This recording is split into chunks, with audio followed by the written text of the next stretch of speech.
بسم اللہ الرحمن الرحیم۔ السلام علیکم۔ میں دینی مسائل میں خوش آمدید کرتا ہوں۔ آج کی میری اس ویڈیو کا موضوع ہے حیض کے مسائل۔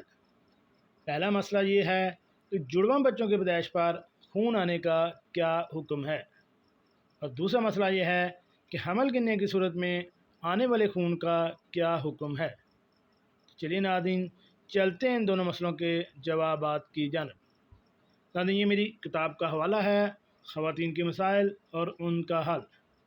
اس کے مرتب و تحقیق ہیں مولانا مفتی ثناء اللہ محمود صاحب۔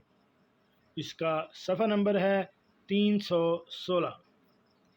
ناظرین، پہلا مسئلہ یہ ہے کہ اگر کسی کا حمل گر گیا تو اس کے بعد جو خون آئے وہ نفاس کہلائے گا یا نہیں۔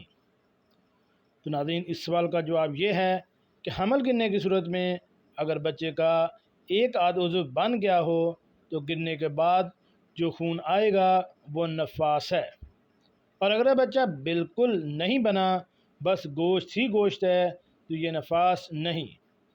تو اگر وہ خون حیض بن سکے تو حیض ہوگا، اگر حیض نہ بن سکے تو مثلاً 3 دن سے کم آئے یا باقی کا زمانہ بھی پورے 15 دن نہیں تو وہ استحاضہ ہے۔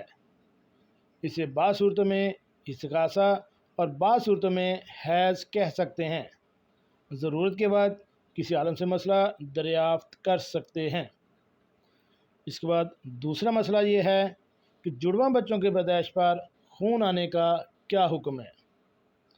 ناظرین، اس سوال کا جواب یہ ہے کہ ایک عورت کے 2 بچے ایک ہی حمل سے ہوئے، اگر ان کی پیدائش کے درمیان 1 گھنٹہ، 2 گھنٹہ یا 1 دن سے زیادہ 6 ماہ سے کم وقفہ ہو تو پہلے بچے کی پیدائش سے ہی نفاس کا خون مانا جائے گا۔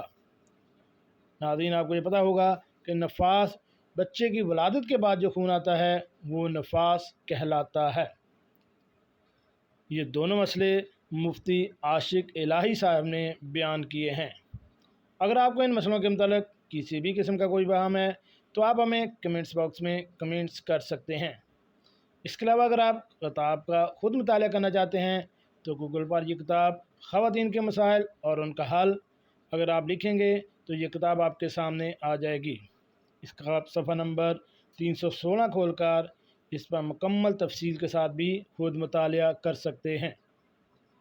اپنا اور اپنی فیملی کا خیال رکھیے، اور ایسی معلوماتی ویڈیو حاصل کرنے کے لیے میرے اس چینل دینی مسائل کو